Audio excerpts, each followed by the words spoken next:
Thank you so much for this invitation, and thank you to Professor Babic for this generous presentation. Of course, this kind of presentation is always an over-presentation, an exaggeration, but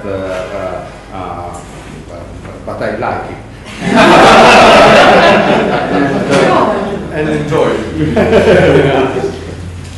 And moreover, thank you to Professor Bojanic, who is a great brain hidden inside. And beside all this, there is Peter Bojanic.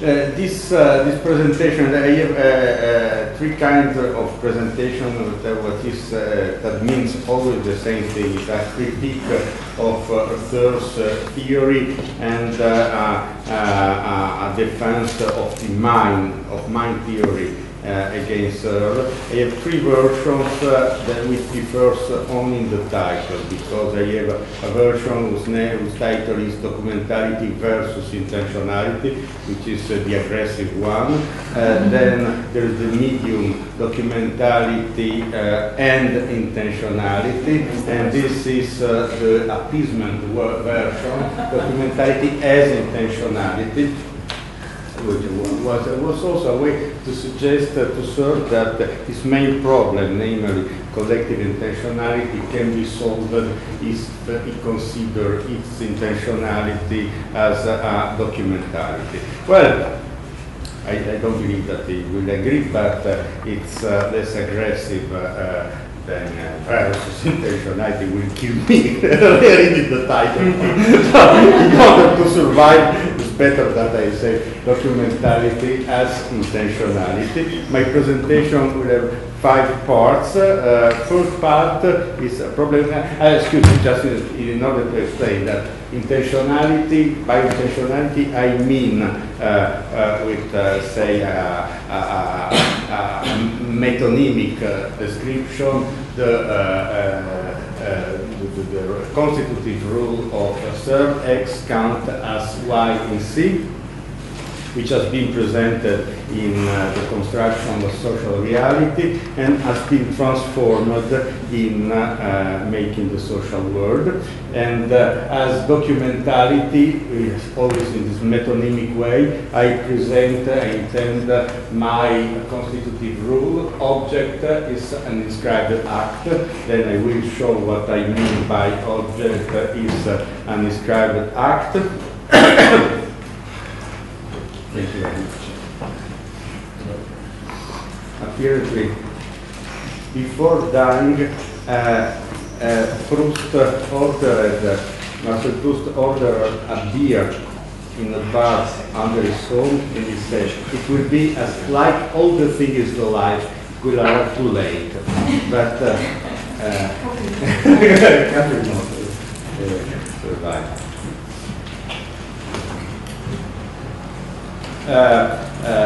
But just in order to, because all the people know X as count as Y and C, object inscribed act means that a social object, for instance, this conference is the result of a social act, the fact that this conference has been organized, and the fact that the conference has held here in Belgrade, and that needs to be inscribed. This is very important because, for instance, speech X theory in Austin's sense was not considering the role of writing in constructing social reality, has inscribed in our head, for instance, or in a piece of paper, or in this kind of documents that usually are present in social reality. And this kind of theory was proposed by me in this book on the mobile phone in 2005, and then developed in a more systematic way in Documentality in Ferraris 2009. Well, my presentation will have 5 parts. First part shows that intentionality, namely search theory, has a problem with the object, namely with the X, which is supposed to be the basis of the Y, of the physical X, which is supposed to be the basis of the Y, the physical, the social object.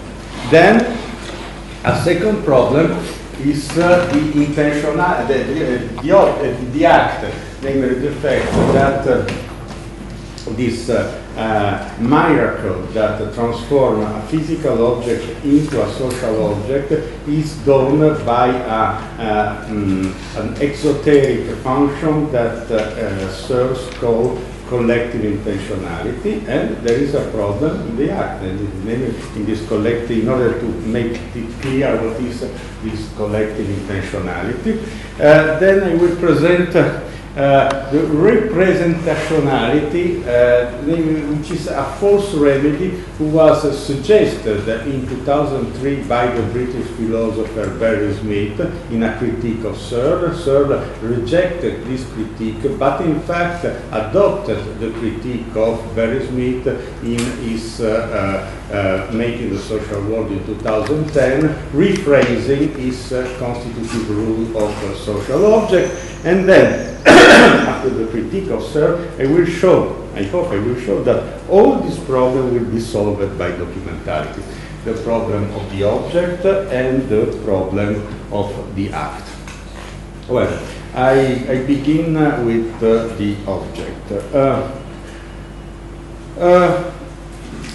The advantage of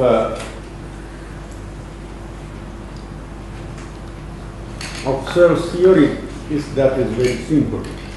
He says, again, you take this eternal piece of paper. We discovered that it's not neutral, the fact that, as example, uses a banknote.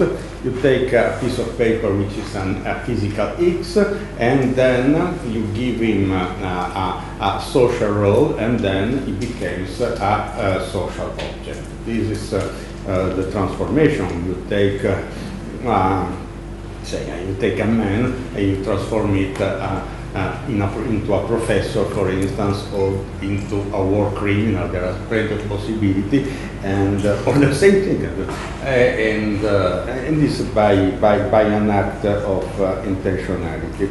But we discover soon an interesting problem, that this rule does not work in standard cases. For instance, take the Poland. Now we see that Warsaw is close to the east border of Poland. If you were seeing Poland during the Second World War, we will see that Warsaw was very close to the western border, and there are other times in which we have also maps of Poland during the Middle Age. Poland exists, but there is not Warsaw. Note that between 815 and 921, Poland was simply not existing. But when in 921, in the Treaty of Trianon, they decided to make again Poland, the argument was not, hey, we found some molecules of Poland, why not rebuild Poland? The reason of rebuilding Poland was based not on the X, like the heart of Poland, but on documents. Well, some historical documents proving that Poland was so and so. For instance, the actual Poland entails 2 German territories. Pommern and Silesia was included after the war, but still is Poland. And for instance, take another social object, smaller. This is the Fiat. Once they made cars in Turin. Now there is many other activities there, but anyway, Fiat still exists. But the existence of Fiat was not related to this physical building or on the cars that was built by Fiat, but on documents. That makes it that, so the X, and here immediately we discover what is the problem. This is not a physical object with a social role on which in a second moment we add a social role. This is a document, in fact. From the very beginning, it's a document. Then another case, where is the X of Telecom? Italian Telecom was once owner of the phones, was the owner of the phone and of the line. But now she is no more the owner of the phone and of the line, but still exists because the X was not the phones and the line, but was the documents. And of course, even more for a cell phone company. This is not the X of Vodafone. The X of Vodafone is the document that makes the identity of the firm. And also for negative entities.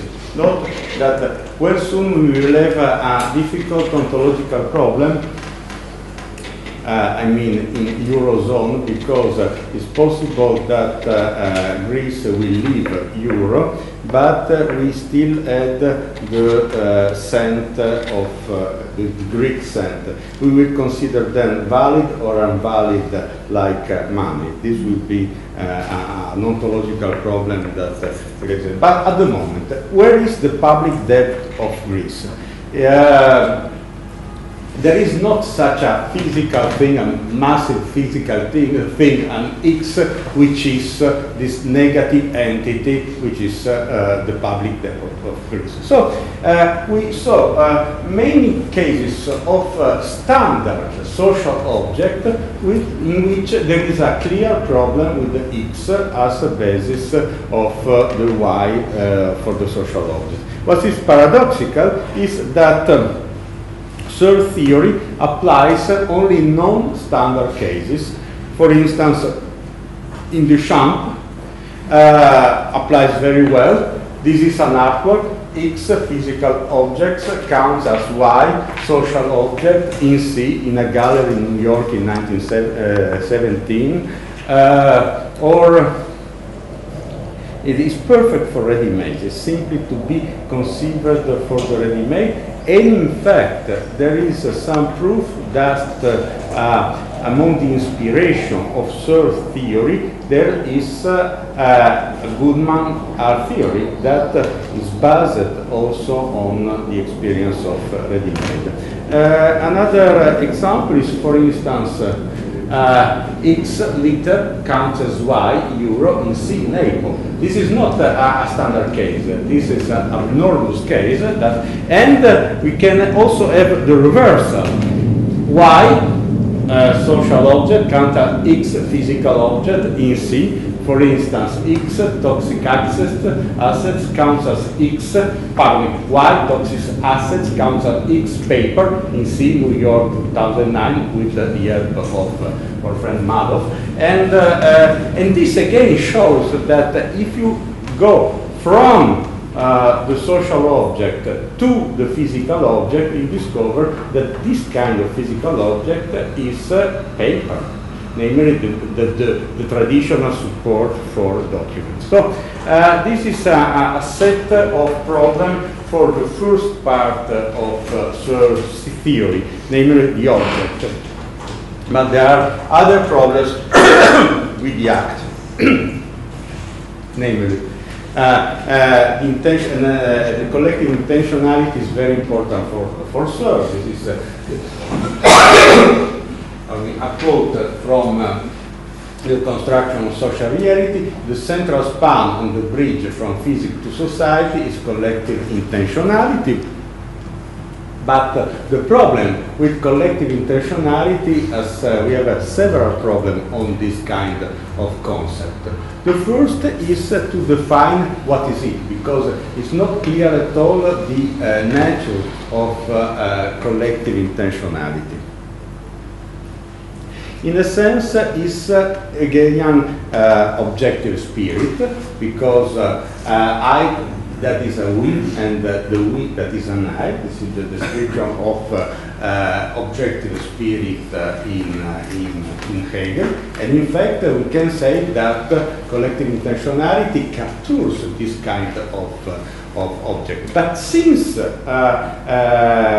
Searle denies the constitutive role of institution as objectivation of intentionality, for instance, thing like this, which is produced by intentionality and not producing intention, and not also producing intentionality, there is a problem in defining what properly is collective intentionality. Second problem is whether it is a bridge between physical and social, because what is surprising in Searle's version is the fact that he also imagined that collective intentionality is something natural inscribed in our body that makes a bridge from what is physical in our body into what is social in our practices. But when mirror neurons were discovered, then all the people began to say, wow, we find the natural basis for collective intentionality. In fact, we find the natural basis for plenty of things, and not only for collective, practically for all.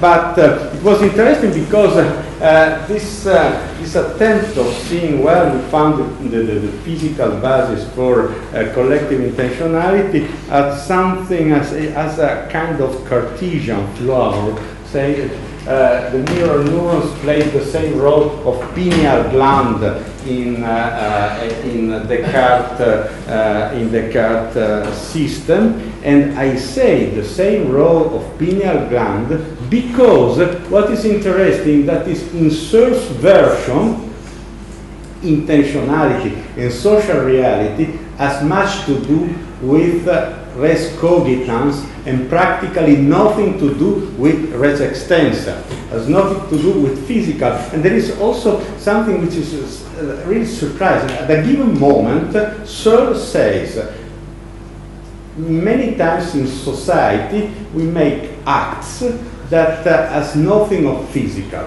For instance, to speak and make speak X. But this is not to consider that acoustic is a part of physics. And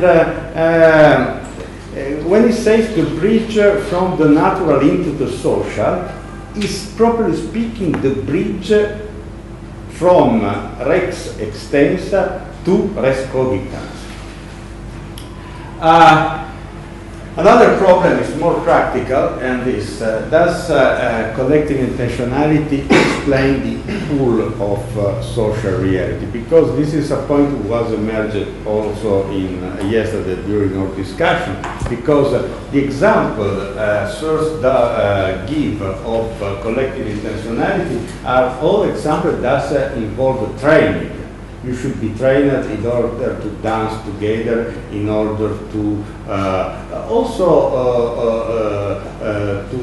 to make a journey together and to play violin together. This is very complicated. This requires. So it's not the basis, but it's the result of social reality. We have social reality that implies imitation, education, and after that you became able to act in social reality. There is also someone who say, well, it's like a jam session in order to say there is not really a training in order to act in social reality. But this is not considered that people who makes jam session are people that plays always together in order to be able to interact each other. So it's also a kind of training. It's not simply natural. And the last problem is the fact that we don't say where is it, because individual intentionality we imagine that is in the head person, but collective intentionality, the only way to find out where is the collective intentionality is to look at documents. For instance, documents is a proof of collective intentionality. There is something written, and then under the end of the document there are signatures which are expression of the collective intentionality. But in this sense we find again that collective intentionality is document. There is nothing else as document. The other possibility that collective intentionality is among the acts. It's fascinating, but not so problem. We have here our individual intentionality, and then, for instance, between my head and the head of Professor Babbage, there is a collective intentionality. Here we can grasp there is some collective intentionality among us, but I believe it's a little bit messy. So that those I find are two serious problems, because we have an object which is not valid for standard cases and practically acts only for ready-made. The only social object which is really explained by Searle's theory is Duchamp ready-made. Not even Brillo box of Andy Warhol, because Brillo box was rebuilt in another form, so that is not a real ready-made. And the problem that this Deus ex machina, which is collective intentionality, is hard to be recognized as such. Considering not exactly the whole problem, but the fact that, for instance, in social world now we have objects like this, in which seemingly there are many objects produced in the web which are social objects. The British philosopher Barry Smith, in an article appeared in 2003, observed, criticizing Searle, that exist what he called the freestanding white terms, namely the fact that when we have, for instance, when I do my home banking on my PC, there I have some Y, which in Barry Smith's sense has no X, has no physical object, and is suggested to call them representation. I have some doubt about the fact that there are no physical object in this Y, because if I break my PC, then my own banking ends, and this proves that a physical object exists. But there are another problem. If we say that these freestanding Y terms are representation, how can we distinguish 1,000 real dollars from 1,000 ideal dollars? We have no difference between the social object and the mental object. To think, to be married and to be married becomes the same thing, and to own 1,100 real dollars and to imagine to own $100 is the same thing. Well, this Searle do not accept that at the very beginning this critique of Barry Smith. They said no, it's not important, but in fact he accepted because he's intelligent. He saw that it was not a real solution for the problem of X, but in a sense was capable to hide this X so complicated in his theory, and this explains why the constitutive rule of social object in 2010 in making social work is we make it the case through a declaration that a state function Y exists in context C, which is exactly the assumption of the criticism of Barry Smith, and say coming back home because it's Austin. It's simply the speech acts in Austin. If you look there, this is the description of the performative power of a speech act. Well, anyway, in this sense, Searle too assumes that social objects created by this declaration are representation. But clearly there is a problem in what is representation, and the result of this transformation. So, in a sense, is surprising because you want to be a realist. In fact, this is naturalist and not realist because his social theory is very, very constructionist. For instance, he says everything can be money, which is not clear. It's clearly false that everything can be money. We can't use mountains for money or ash for money.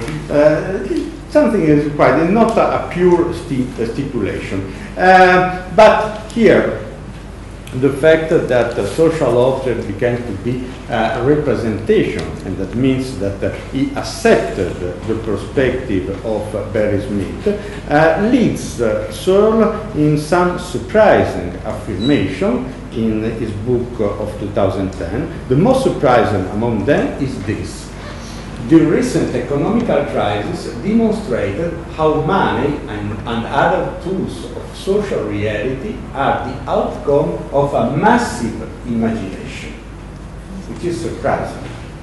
Economy is the outcome of the imagination, which leads the simple heads that we are to address Professor Searle some question like this: if economic reality really depends on imagination, why we don't imagine getting richer instead of getting poor? Because this should be, if this depends on imagination, we should have this kind of possibility.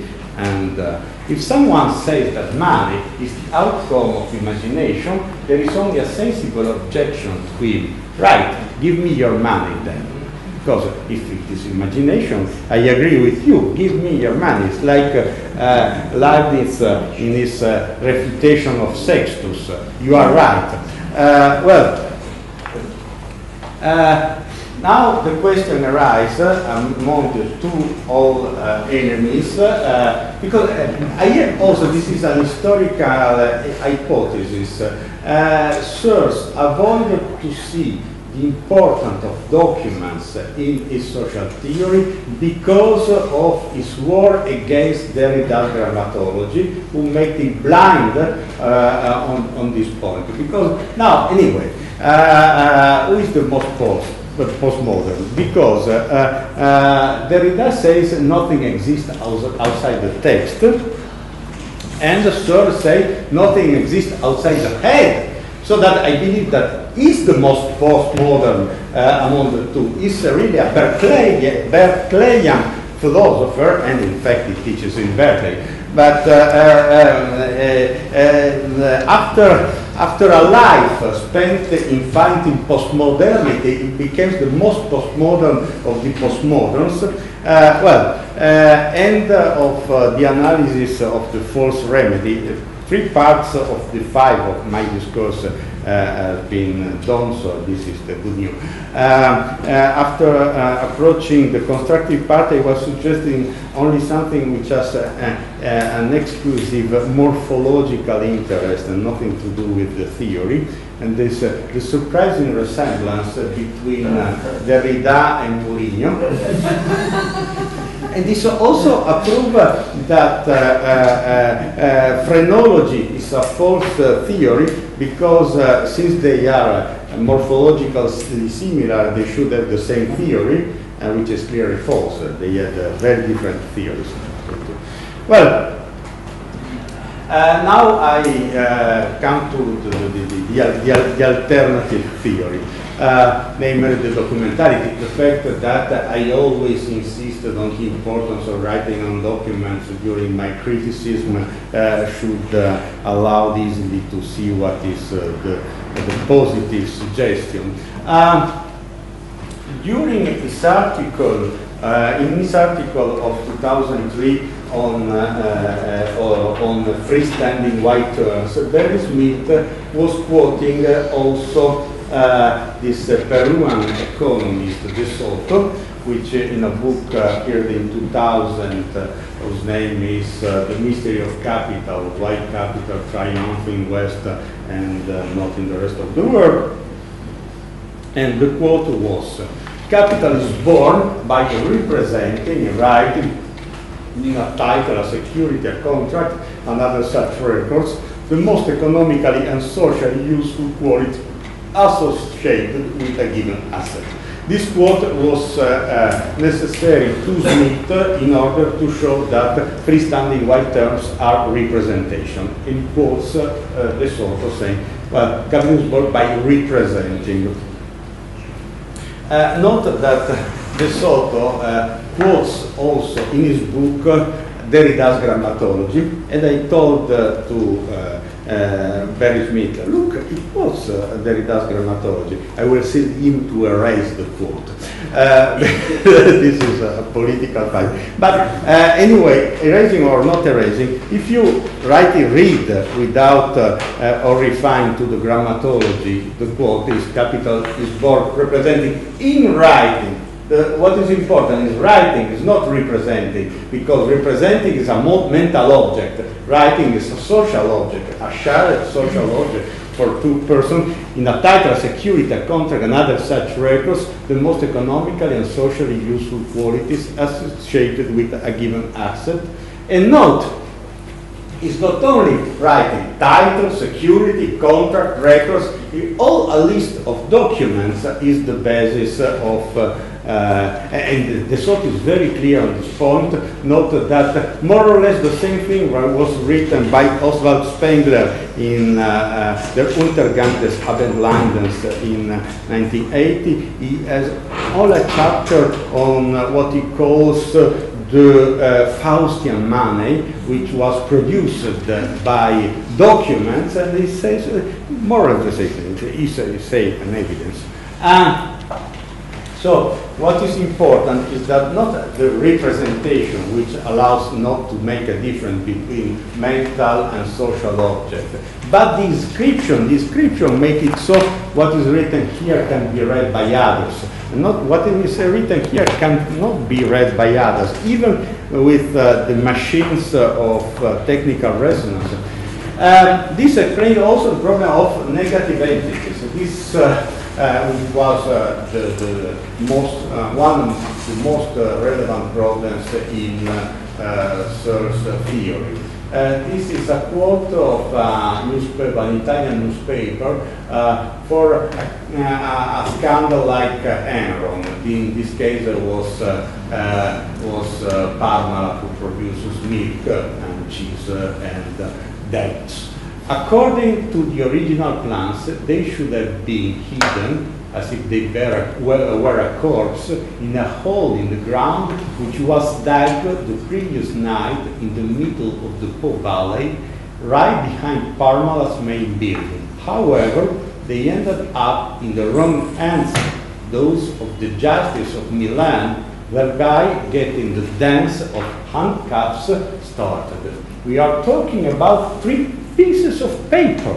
This is the depth on which the accountants of Parmalat, few hours before the outburst of the news, summed up the budget of the bad enterprise of the group, which was destined to collect all debts and most of the secrets of Mr. Tanzi, who was the owner, and his partners. The Bon Lat, noted that is the anagram of La Bonte, 3 pieces of papers whose content, Repubblica, which is the newspaper, will reveal in what follows. So here is the answer on what is the X of the negative entity. It's a piece of paper or a computer file in which, or the head of people, in which is described debt. And this is valid not only in economy, of course. We can extend the principle far besides the formulation on simple economy which was given by De Soto, also because De Soto, quoting of grammatology, was very perfectly aware of the fact that Derrida's theory was applying on the whole social reality. In fact, for Derrida also on natural reality this was the problem. But for instance, here we have two cases, a real case. One got married with her fiancé who died 1 year before, 18 November 2009. A real history. Magali would have married her Jonathan November 208, but he died 2 days before the yes in a motorcycle accident. Last Saturday, Magali managed to get her dream realized by appealing to a little-known article in the French Civil Code, which enacts posthumous marriage if all formalities have been retained by the betrothed. In France, every year, around 10 posthumous marriages are celebrated, which is much. I wonder what is the advantage of a posthumous marriage. You see, the most relevant advantage is that it does not entail a posthumous divorce, because it's not, you can conceive a posthumous divorce included. It's an all-inclusive experience. But this anecdote was noticed to me by Elena Casetta, who sent me the link to the page. I'm very indebted to this guy. It's very, very interesting also because we can make, say, a Gedanken experiment, or it's not necessarily an experiment of thought. Maybe it's also true history, but we have, for a reason which will appear very soon, no evidence, no memory of the fact. Namely, the marriage between people with Alzheimer's disease. Imagine a marriage in which all the people are Alzheimer's ill. The two who married, who celebrated, the witness, which are always present in this case, the parents, the friends, all the people. And all these recording devices which are present is not accessory, the fact that in every social act there are so much recording devices. Why have this recording device? Why you want to remember if you are married? You should prove that you are married. And also the register are written with an ink that disappeared. Then the day after they wake up, they don't remember anything, there is no document. Are they married?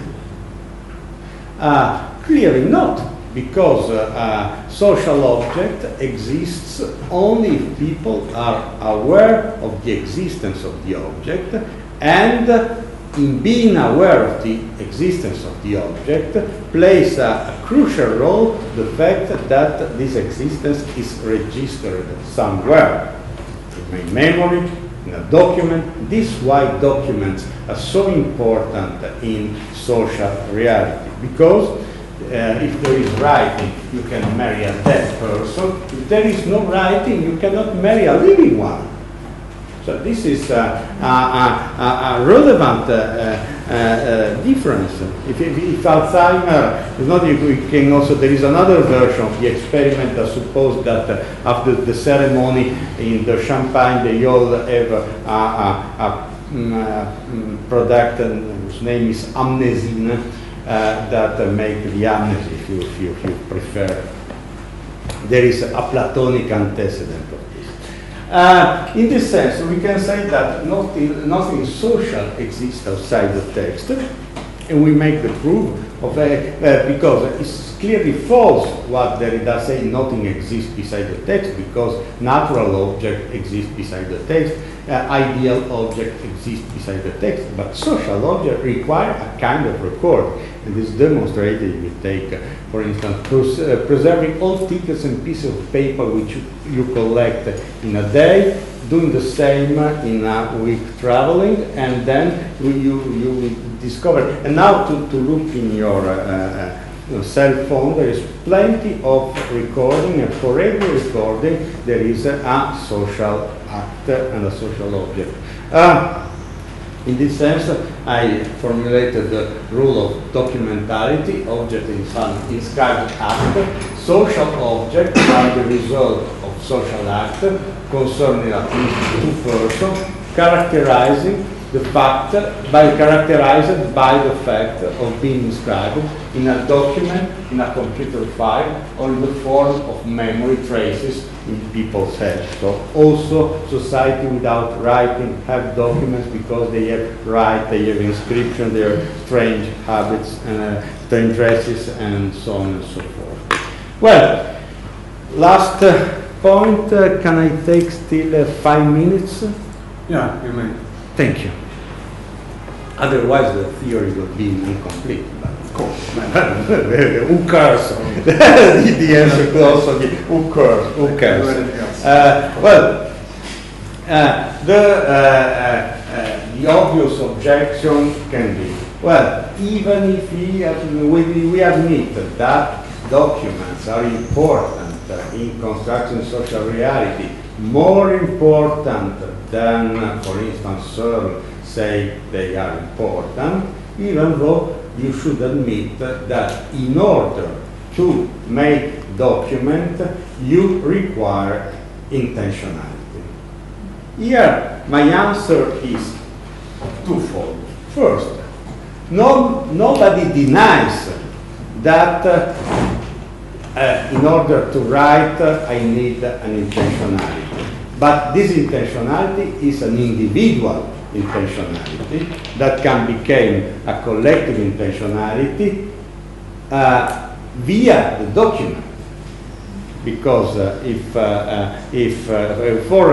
the Constitution, we create with the document a collective intentionality.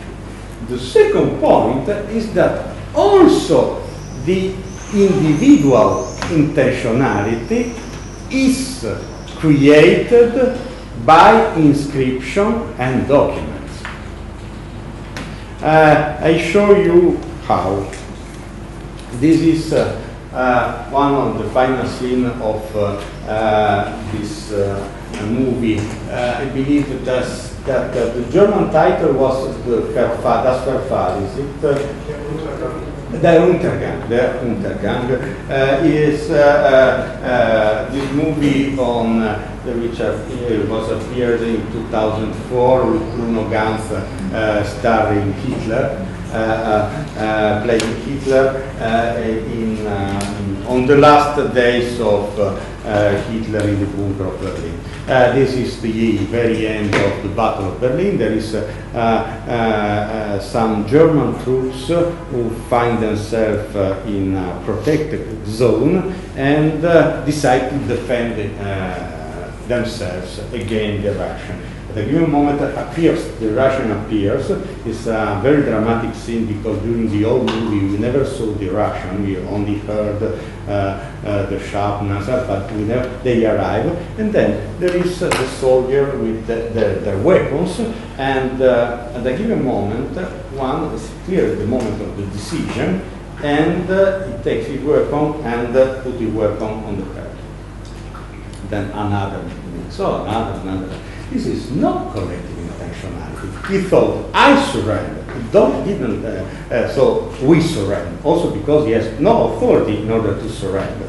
And this was also not a collective intentionality because someone do not surrender, someone shot, someone shot himself. And this was not enough in order to say that this scene of surrendering was the end of the battle, because the battle ended at the moment in which is present in the movie, was signed a document in this very moment. And this was, for instance, the problem with President Bush when he arrived in Baghdad in May 1st of 2003. He said the war is over. It was not over at all because no document was signed. And this was not a case of intentionality. This was a case of imitation in a sense. Someone imitated the other. There was someone who decided to surrender, another imitated this one. All this kind of collective action that in the style of the psychology of masses are presented are in fact cases of imitation, which was very clear, for instance, in Gabriel Tarde's sociology.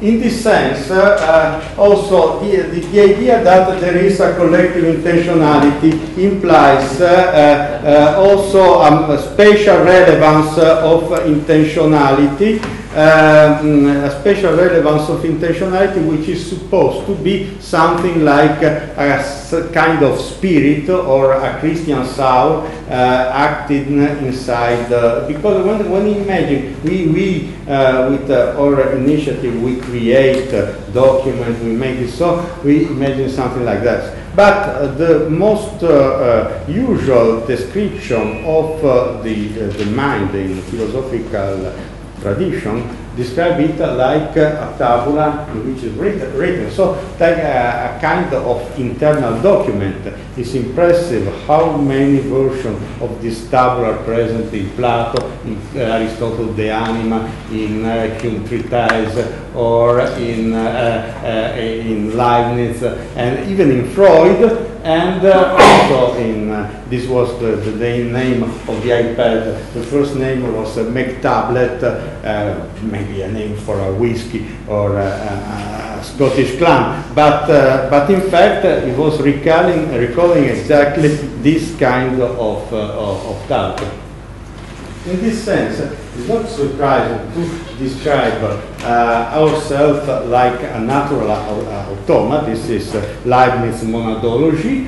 Chaque corps organique vivant est une espèce de machine divine ou d'un automate naturel qui surpasse infiniment tous les automates artificiels. So we are able to big machine, wondrous machine like in Parcel Ode to God, much more complicated than that simple machine. But machine, there is not such a moment in which there is this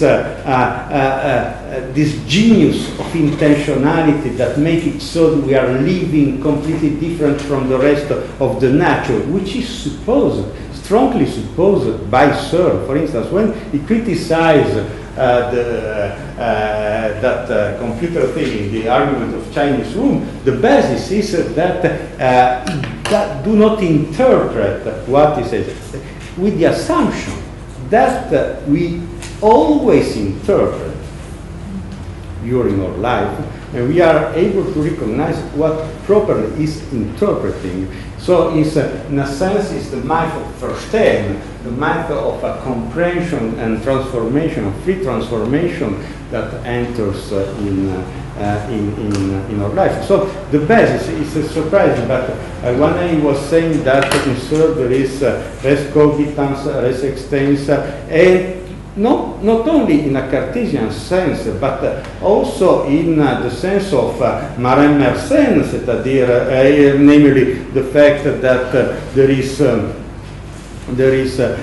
something like a divine action in our mind that makes it capable of generating all this new, which is our mind. But if we take another example, for example, Metzer chess player, you know, the novel of Poe.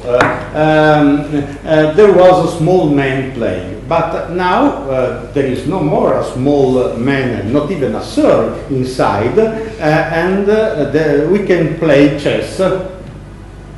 Or, well, play chess against the computer is still play chess. Of course it is. I am playing with the computer. if yes, the computer plays chess. And this is the result of what we say, yes, quantitative rule. When I play chess, it depends on what you choose as a partner in your play, but when you play chess, the intentionality of playing chess comes from the rule of chess and not from you. It's clear directed from the chess to you and not from you to the chess. And the collective intentionality of playing the chess is not a spirit that is, but is the rule and the description, the table, the pieces of paper, of chess, etc. End of the presentation. We also have one of the proof that we are free people and there is something like a soul in ourselves is the responsibility. We feel responsible, and this says to us that there is something very strong in us that is not simply machine. Well, this is true, but we should pay attention on what is the origin of this. For instance, this is an ancient landline phone, which was a very interesting object because it was stable, it was not portable, and it was without memory. This character made it so that we can leave, get out of our house at 8 a.m. We go to the library and then make a commentary of Timaeus, for instance, noble activity during 10 hours without, and maybe at the very beginning, when we get out of our house, the telephone became to ring. Then it rings for 10 hours, we come back, it ceases to ring 2 minutes before we enter in the house. We have no responsibility at all, absolutely no responsible to nothing. Because we never heard. Now, at the end of this talk, you will open your devices, and you will discover some not answered call. This is a problem, the not answered call. This not answered call is the origin of responsibility. I believe that Emmanuel Levinas now he will not speak about of the face of the other, but on the not answered call, because it's the not answered call that create our moral responsibility on the question of answering. What is the origin of this immense moral responsibility? The fact that is the basis of a recording. It is recorded. This is not recorded, not responsibility. Recorded responsibility, and note that this also applies to other cases. Imagine that two people made a crime. The first remember the crime, the second does not remember the crime. In a sense, we feel less responsible who don't remember the crime. It's not, but here is very clear that a pure mechanical performance to record creates the high spiritual and really spiritual responsibility. Many thanks.